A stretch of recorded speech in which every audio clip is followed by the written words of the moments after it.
올해 드림 콘서트 2의 키워드는 화려한 라인업보다 한 자리의 공백이다. 이찬원, 서른도, 송가인, 박군 등 세대를 관통하는 이름들이 나란히 포스터에 걸렸지만 정작 대중의 시선은 포스터 바깥으로 쏠렸다. 왜 그가 없지?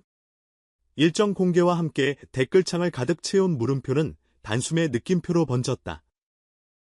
주최 측을 향한 항의, 루머와 반박, 제작진의 해명까지 이어지며 무대가 열리기도 전에 하나의 이슈가 완성됐다. 무엇이 사실이고 무엇이 과장인지, 누가 책임을 져야 하고 무엇을 기대해야 하는지 행사와 방송, 팬덤과 제작 환경이 교차하는 지점에서 이번 논쟁을 차분히 다시 짚어본다. 먼저 행사 자체의 성격부터 보자. 드림 콘서트 트롯은 말 그대로 세대대 통합을 노린 빅스테이지다. 국민적 인지도의 레전드가 중심을 잡고 중견과 차세대 라인이 박자를 나눠 바치며 시청자층을 넓게 끌어안는 구성. 이찬원의 카리스마, 서른도의 관록, 송가인의 폭발력 있는 감정선, 박군의 현장형 에너지 조합이 만든 무게감은 안전한 선택이면서도 흥행의 정석이다. 여기에 방송 편성, 스폰서, 생중계 플랫폼까지 곱해지면 한 번의 콘서트가 연말 시상식 못지않은 존재감을 갖게 된다. 바로 그래서다. 가장 뜨거운 이름이 명단에 보이지 않을 때 관객의 당혹감도 그만큼 커진다. 가장 먼저 확산된 루머는 출연료 협상 결렬설이었다. 톱 아티스트라면 단가가 높을 수밖에 없고 대형 무대라도 예산은 유한하니 조율이 쉽지 않았을 것이라는 추측. 그러나 제작사 쪽의 설명은 달랐다. 핵심은 돈이 아니라 시간표라고 한다. 출연료는 본질적인 문제가 아니다. 당사자는 금전보다 일정과 무대 완성도를 우선한다는 뉘앙스의 해명이 이어졌다. 실제로 상반기 내내 빽빽한 공연 방송 광고 촬영이 이어지는 상황에서 생방 혹은 생중계급 대형 무대의 리허설, 총연습, 동선 점검까지 포함한 풀패키지 출연은 하루만 떼어낸다고 되는 일이 아니다. 무대 구성에 맞춘 밴드 세팅, 키 조절, 인이어 튜닝, 카메라 리허설, 협업 무대가 있다면 상대팀과의 합도 맞춰야 한다. 팬들이 보기엔 단 한 곡의 출연이라도 제작 현장에선 사실상 이틀 이상을 통째로 비워야 하는 프로젝트가 된다. 그렇다면 왜 일정은 사전에 맞춰두지 못했을까? 업계 관행부터 이해할 필요가 있다. 대형 페스티벌 콘서트의 캐스팅은 대개 콘셉트 확정, 키 비주얼 가계약, 방송 플랫폼 확정, 세부 라인업 확장, 협업 무대 콜라보 조율 순으로 굴러간다. 이 과정에서 방송사 편성과의 캘린더 충돌, 타 프로그램의 독점 출연 조건, 이미 계약된 단독 공연의 홍보 일정과 겹침, 해외 일정 및 광고 촬영의 보안 유지 등 여러 변수가 동시에 움직인다. 특히 톱티어의 경우 깜짝 등장 같은 깔끔한 한 수로 해결될 때도 있지만 생방 형태의 집합 공연은 그런 유연성을 허용하지 않는 편이다. 안정과 완성도가 우선되는 포맷일수록 리허설 루프가 길어지고 리허설이 길어질수록 캐스팅의 시간 장벽은 더 높아진다. 주최 측을 향한 공정하게 대하라는 요구는 본질적으로 타당하다. 다만 공정함의 의미가 무조건 섭외하라는 결과 강제가 아니라 동일한 기준과 절차로 협의하라는 과정의 일관성이라는 점은 분명히 해둘 필요가 있다. 이 과정에서 제작진은 루머를 정정했다. 출연료가 걸림돌이라는 말은 사실이 아니며 일정 협의가 핵심 쟁점이라는 것이다. 현장 PD의 설명도 맥락을 더했다. 관심사는 개런티가 아니다. 본인 팀의 기존 스케줄과 무대의 완성도가 최우선이라는 취지의 전언. 즉, 나오고 싶지만 지금은 구조적으로 어렵다가 현재형 진실에 가깝다. 여기서 한 가지 더 짚자. 톱 아티스트가 빠지면 행사의 가치가 떨어지느냐는 질문이다. 정답은 절반의 예스, 절반의 노다. 특정 스타의 티켓 파워가 행사 초반 홍보 모멘텀을 크게 끌어올리는 건 사실이다. 그러나 대형 악동 무대의 진짜 힘은 조합에서 나온다. 레전드가 길을 열고 중견이 현장의 온도를 유지하며 차세대가 새로운 관객층을 유입시키는 삼각구조. 이 균형이 잡히면 한 사람의 공백은 예술적으로는 충분히 메우고도 남는다. 실제로 이찬원의 압도적 카리스마, 서른도의 노련한 완급, 송가인의 파워풀한 성량과 감정선이 한 무대에서 맞물릴 때 생기는 집단 시너지는 개별 단독 공연에서 보기 어려운 장면을 만든다. 여기에 유력 후배 라인의 협업 무대가 얹히면 세대 간 금악의 달이라는 포맷의 취지가 온전히 구현된다. 그렇다고 공백을 가볍게 여길 수는 없다. 왜냐하면 팬덤은 참여의 주체이기 때문이다. 표를 사고, 시간을 내고, 무대를 증원하는 사람들의 기대를 충족시키는 일은 행사 성공의 절대 조건이다. 그래서 주최 측의 커뮤니케이션이 중요하다.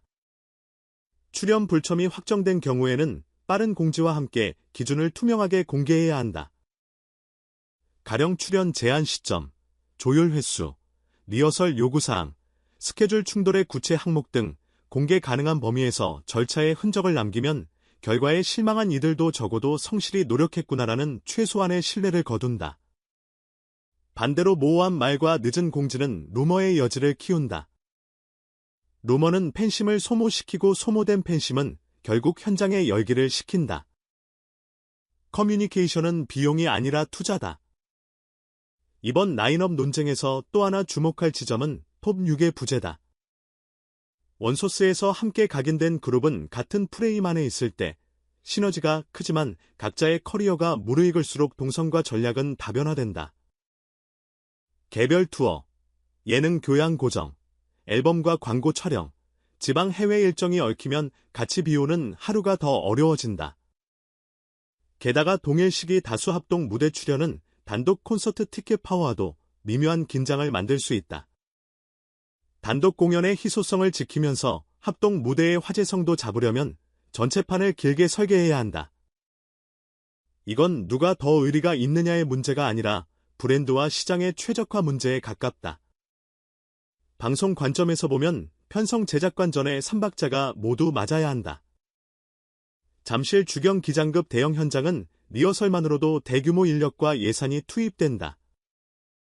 생중계나 준생방 포맨일 경우 카메라 포지션, 크레인 동선, 지미집 스테디캠의 라인, 아티스트별 인이어 주파수 배분, 폭우 폭염 대비 플랜 B까지 체크리스트가 수십 개다.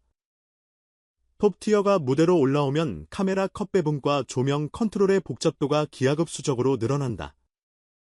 이 모든 걸 정확히 맞추려면 유된다 단된다의 감정적 논쟁이 아니라 된다면 이렇게의 기술적 대화가 필요하다. 결국 합동 무대는 감성의 축제가 아니라 기술과 감성이 공존하는 공정이다. 일정과 장소도 상기하자. 이번 행사는 서울 잠실 주경기장에서 열릴 예정으로 공지됐고 방송은 SBS 계열 음악 예능 채널을 통해 송출될 계획이라는 안내가 이어졌다. 보도마다 날짜 표기가 엇갈렸다는 지적도 있었지만 제작진이 재확인한 기준 일정은 6월 중순 저녁 타임. 이처럼 기술적 사실에 대한 정확한 공지가 누적될수록 감정의 논쟁은 줄고 관람에 필요한 정보가 늘어난다. 관객이 원하는 건 결국 명확한 시간, 장소, 출연 순서다. 감정적 논쟁은 클릭을 늘리지만 정보는 신뢰를 늘린다. 그렇다면 지금 우리가 할 수 있는 가장 현실적인 기대는 무엇일까? 첫째, 변수가 많은 생공연에서 깜짝 등장이라는 카드가 아예 배제된 것은 아니라는 점, 일정이 풀리거나 협업 무대의 형태로 합류할 여지는 언제나 남아있다. 그러나 기대치 관리가 필요하다. 깜짝은 깜짝일 때 빛나지. 예고된 깜짝은 실망을 남긴다. 둘째, 공백을 메우는 편성의 지혜. 레전드 간 콜라보, 세대 크로스 메들리, 시청자 참여형 구간, 지역 명곡 트리뷰트 같은 장치들은 그가 없어서가 아니라 뒷무대라서 가능한 특별함을 만든다. 대체제가 아니라 대안적 정답을 내는 태도가 중요하다. 셋째, 이후 라운드의 가능성. 하나의 무대에 모든 걸 담을 수 없다. 차라리 다음 라운드를 상정하고 장기 시리즈의 일부로 보는 편이 심리적으로도 건강하다. 팬덤에게도 제한이 있다. 공정하게 대하라는 메시지는 거칠수록 힘을 잃는다. 사실관계를 확인하고 감정의 언어를 교구가 아닌 제안으로 옮겨보자. 예컨대 스케줄 협의 과정을 더 투명하게 공지해달라. 리허설 총연습의 안전 기준을 사전에 공유해달라. 불참이 확정되면 티켓 구매자에게 알림을 보내달라 같은 구체적 요청은 상대를 설득한다. 공격은 방어를 부르고 설득은 개선을 부른다. 길게 보면 후자가 더 빨리 바꾼다. 결국 이번 논쟁이 던지는 메시지는 단순하다. 대형 합동 무대는 누가 나오느냐만으로 결정되지 않는다. 어떻게 준비했느냐와 어떻게 설명했느냐가 동일하게 중요하다. 주최 측은 절차의 공정함을, 팬덤은 감정의 품격을, 아티스트와 매니지먼트는 일정과 완성도의 균형을 만든다. 각자의 역할을 정확히 수행할 때 한 무대는 비로소 축제가 된다. 이찬원의 한 호흡, 서른도의 한마디, 송가인의 한 소절이 그날 밤의 온도를 만들 테고 다른 누군가의 부재는 그 온도를 흔들 수 없다. 오히려 공백이 만들어낸 질문이 무대 위 답으로 돌아올 때 이 콘서트는 한 단계 더 성장한다. 마지막으로 결과를 보기도 전에 화제를 소진하지 말자. 무대는 늘 현장에 있다. 객석의 공기, 하모니의 떨림, 조명과 카메라의 호흡, 무대 위 걸음의 속도. 이 모든 건 포스터의 이름보다 강력하다. 포스터에 없는 이름이 현장에 없을 수는 있다. 그러나 현장의 감동은 언제나 포스터를 넘어선다. 만약 이번 무대가 그 사실을 다시 증명한다면 우리는 또 다른 방식으로 박수를 치게 될 것이다. 그리고 언젠가 일정이 맞아 그가 같은 무대에서는 날 오늘의 논쟁은 다음 문장을 위한 예고편이었음을 알게 될 것이다. 중요한 건 한 번의 출연이 아니라 계속되는 만남이다.